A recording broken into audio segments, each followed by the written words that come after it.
All right, this is E. Smith. I'm going to do a walkthrough of my Pioneer Prelim that I played tonight. So just 4 rounds. It should be shorter, but there's some good matches in here. One thing I'll say, Moto is kind of open deck list because you can Google your opponent's name before. I don't think it affects my mulligan decisions too much here, but just kind of playing through the early turns, trying to develop the board state a bit. This is one of the spots where I'll probably be hard casting a Bone Crusher Giant depending on what they do.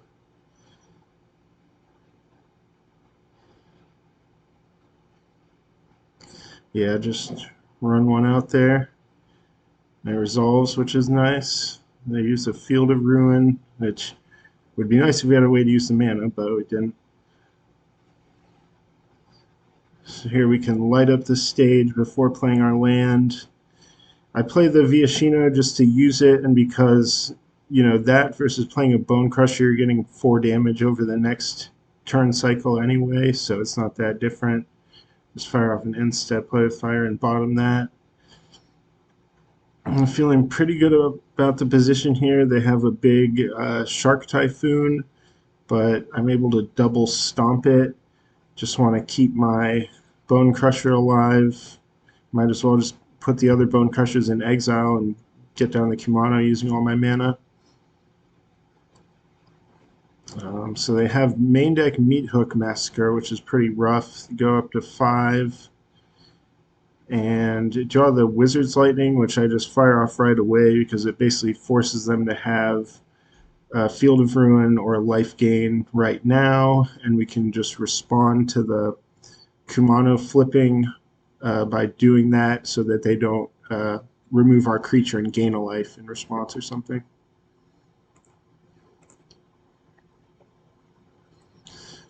So game 2 against Blue-Black Control. I haven't seen Shieldred, so I don't board in the roasts yet. I just boarded in like the Roiling Vortex and the Chandra and Hazaret over 3 skewers, and I end up with the 4th in hand.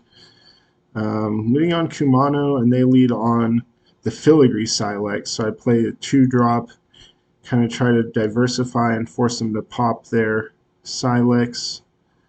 It's interesting because they let me go to damage and don't pop it, so I just fire off the skewer, they put the second counter, and I just use the Wizard's Lightning while they're low on mana.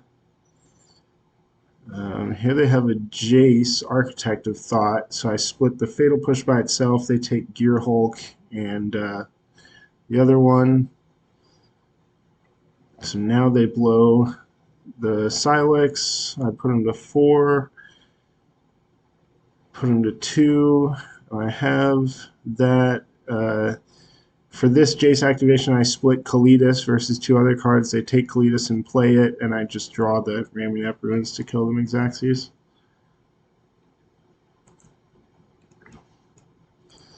So for round 2, on the play this time, I got probably one of the better openers when you have Kumano into Swiftspear and another 1-drop. It's pretty good. Spikefield Hazard can either trigger prowess and put spells in the yard, or it can just be another land. But just using the mana here, go ahead and just get some attacks in. Play another Viashino Pyromancer, and I do end up just playing Spikefield on the land side. I think it'll be more important to develop the mana. I cycle a Shark Typhoon and a Censor. So it looks like they're just Blue-Black Control again, pretty much. Continue clocking them and just hope they don't have Meat Hook Massacre like the last guy did. Cling to Dust, and they scoop.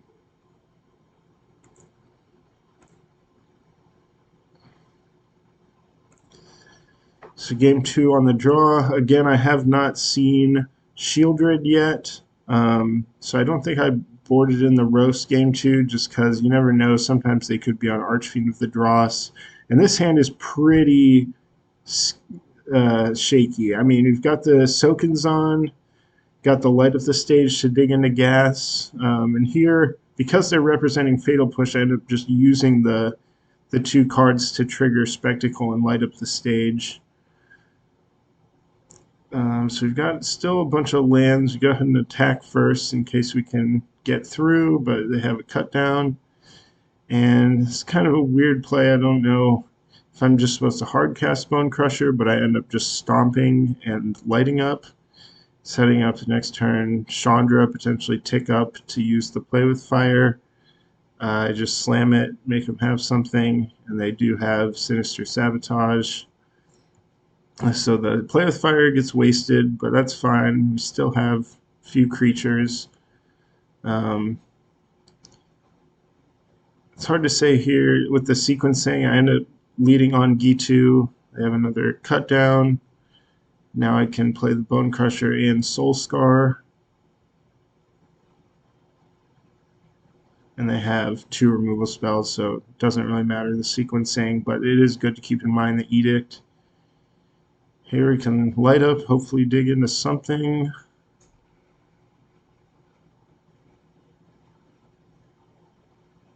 They have a dig through time, which is pretty bad for us, going up to 3 cards in hand. And just mostly finding a bunch of Ramunap ruins and in the Kumano. Still holding on to this Sokenzan. Be nice to channel it at some point, but they've got Cling to Dust going and Meathook Massacre, and they're at 17, so it's going to be really hard to mount enough pressure. Channel here.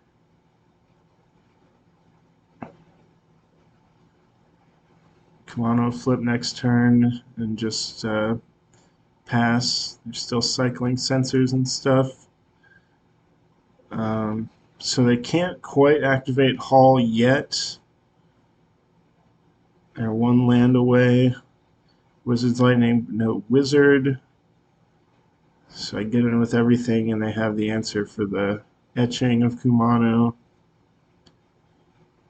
I thought I might be getting somewhere here. But when they have a Meathook on board, it definitely gets a lot harder because every removal spell represents life points as well. Just getting rid of a Ramunap Ruins, hopefully draw a Wizard, but no, it's the 4th Ramunap Ruins. This is actually a bad attack. I didn't realize they could just fire up Hall and block Gainal, so they stay even on life, and we lose a guy that could have chumped that Hall. But play goes on. We just keep using the Ramunap Ruins, slowly whittling them down. Here, I end up casting both my spells just so I feel like they don't have anything. I'm not going to attack into the Hall again. But they do have a huge Shark Typhoon for 6.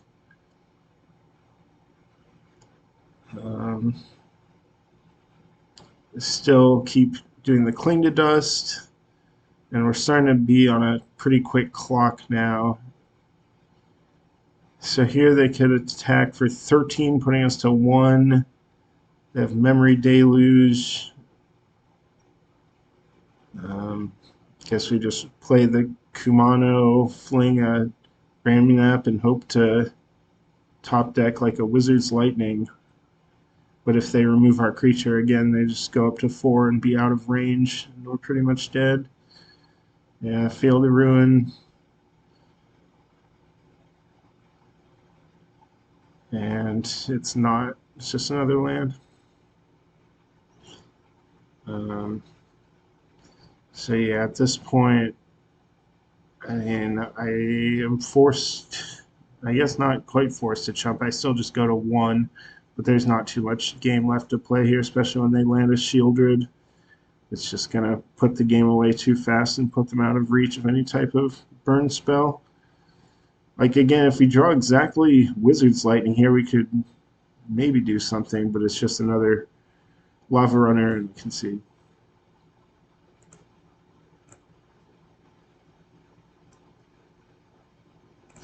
So game 3 on the play. It's always interesting knowing you're up against sweepers like Meathook Massacre and stuff, but we've got a pretty good curve to start us out. 1 drop and a 2 drop. And a Roast is kind of our security in case they play a Shieldred or Kalitas, which we boarded those in now that we know. Here we're just going to attack so we can get off light up. Next I sack a guy, and we just play the spike field as a land to hit our land drop.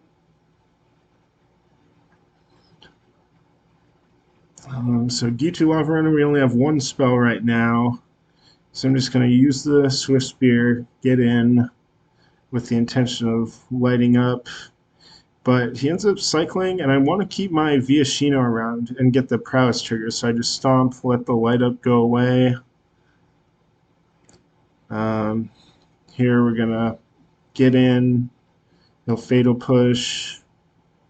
I'll still just go ahead and use the stomp. I don't want to run a Bone Crusher straight into a counterspell, but he ended up having Negate and Cling to Dust. So you just go ahead and play Lava Runner second main. Plays the Kalidas. So we have the Roast, and we top deck Lightning for lethal.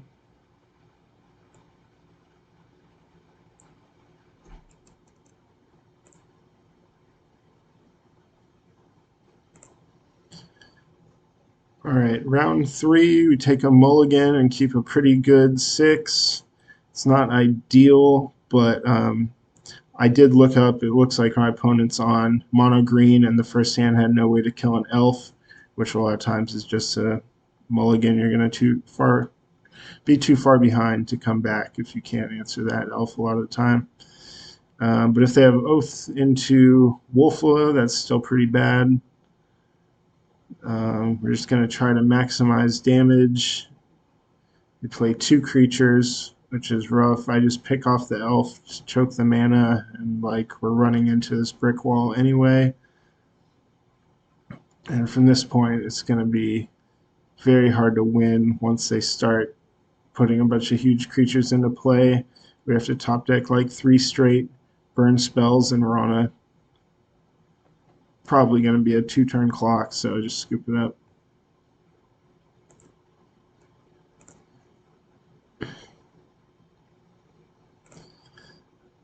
Game 2 on the play against mono green. Got a pretty good hand. Kumano, a way to kill an elf, and potentially a way to kill another elf if we top deck a land and they play another one. So we kind of need to draw a wizard, but we did hit the Chain Whirler, and even though they don't play any more elves, I just run it out there. It's a pretty good beater, and it just fills the curve. I think I'd rather hold Bone Crusher Giant. So here they've got Kiora again, but no follow-up. And I do draw the wizard that I needed. Here I'm just going to go at the face. I'm not even going to worry about Kiora because I've got 5 points of burn and a good board. And Karn, they can't get anything relevant. 3 mana. So I win. Okay, game 3 on the draw. Disclaimer, I didn't really think about this hand, and I probably would not have kept it because it can't kill an elf on turn 1. But the strength of the hand is definitely there. And the way this draw lines up, he goes for the turn 2 Kiora and into an Oath. So Kiora's on 6. I draw the End the Festivities to take care of an elf and can lightning the Kiora, finish it off with Soul Scar. And now, they're kind of forced to play a more fair game.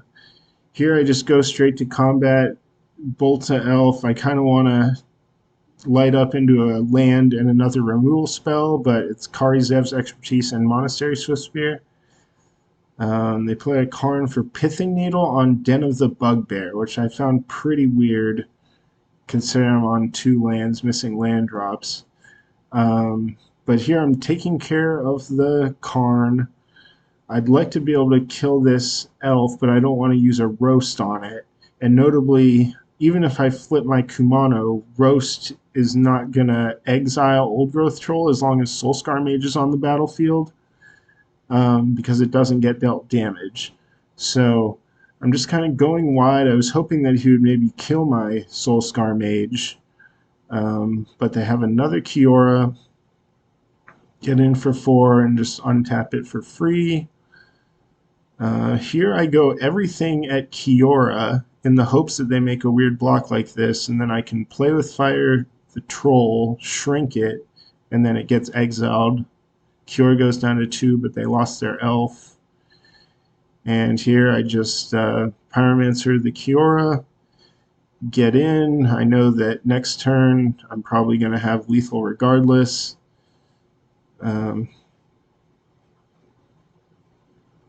Yeah, maybe I should have done the math a little better there, but anyway.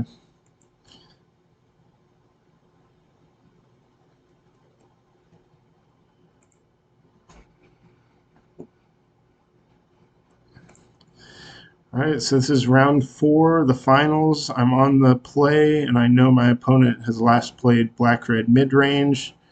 This is not the greatest hand against them, but I'm not going to mulligan it. It has the stuff I want as far as 1-drops and ways to turn on Lava Runner. Here I just attack. I'm not firing anything off yet. They have the Fatal Push, so that's fine. We still have a Wizard. It gets stomped, and I just fire off a Lightning. Use it while I have the Wizard. Upkeep, Play with Fire into a Soul Scar, which I begrudgingly keep. At least it can turn on my Wizard's Lightning and apply some pressure, but they're drawing up to 6 cards in hand and have a Bone Crusher in exile, and I have 1 card. It's probably not going to be good for me. Kumano at turn 3 or 4 is not really what you want to see unless you already have a bunch of prowess creatures. But I am getting in some damage. I need to draw like Light Up the Stage, Bone Crusher Giant, stuff like that. And Fatal Push into Graveyard Trespasser is pretty much going to shut the door on this game. Even with a 5/4 Bone Crusher off of the Kumano, they're going to be able to flip it into a 4/4 at will, basically, which they do by just firing up, attacking with the Menace Hive for 3. And just draw another 1-drop. They decide to eat my 2/2 and take 5. And I don't even play the Swiftspear because I want to flip that Graveyard Trespasser thing back to the daytime. So here, I'm starting to think if I draw another Bone Crusher, it'll look pretty good, and I do. So get the Swiftspear down, stomp the Blood Tithe. This will flip their guy back, and I swing for 7, putting them down to 2. So even if they attack back up to 3, I have a bunch of outs. Weirdly, they only attack with Hive, and they have a 3/2, which they could have blocked with the Hive, but I have the Pyromancer off the top.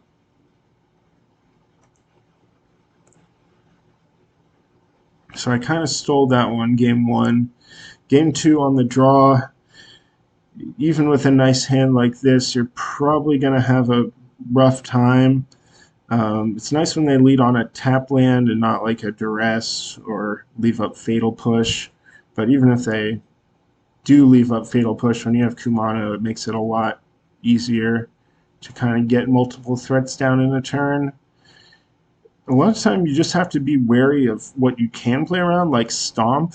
So in this case, I'm not going to play another thing that's just a 1/2 and die. I'm going to use the 2/3 to trigger a Light Up the Stage and hopefully hit some lands. So Pyromancer and Play with Fire. I go ahead and upkeep the Play with Fire just in case I can scry into a land. But I bottom a Soul Scar and hit another Light Up the Stage, which I fire off immediately, hoping to hit a land, and it's a tap land in Den of the Bugbear, along with a Red Cat melee. So the Pyromancer in exile goes away for good, but I am glad to hit that land drop. They have Hidetsugu to take out my 1/1 drop, which should have been maybe a sign that they have another sweeper, but I'm not going to play around 2 sweepers.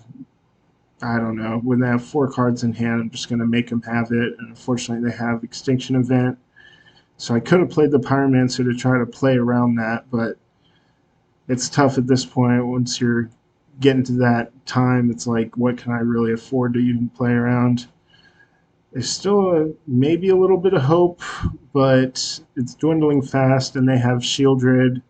If I don't draw Roast like right now, the game's pretty much going to go in their favor. I could hope they make some terrible play, but I just scoop it up.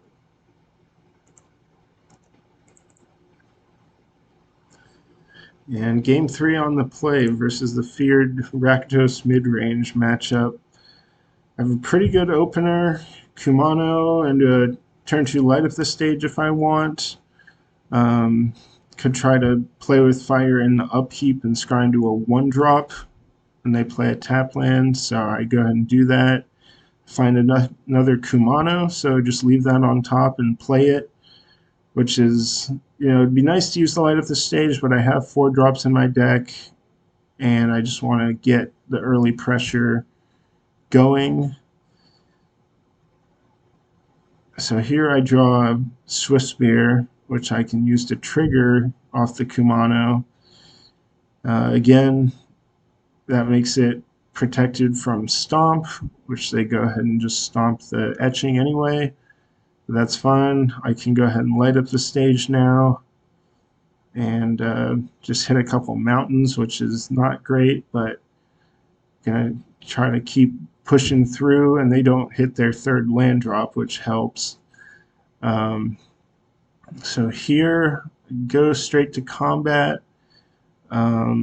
They stomp the etching again, and I just play with fire their face, and I'll hard cast a Bone Crusher Giant. You can sometimes stomp your own thing in response to their stomp, and then they can't play the Bone Crusher, but when they already have one in exile, it's not that great. They have a 3-power creature in the Blood Tithe, so they get to trade for either one they want, but obviously they're going for the Bone Crusher. Just playing all my cards out in case they have like Swamp into Liliana. Have a Braid, and I'm just starting to fire off the Ramunap Ruins. Attack puts them to 1, and even if they gain 1 life off a Graveyard Trespasser, they can't gain any more, so my Ramunap Ruins will be lethal. And that was the prelim. It was pretty fun, some close games, and hopefully learned something.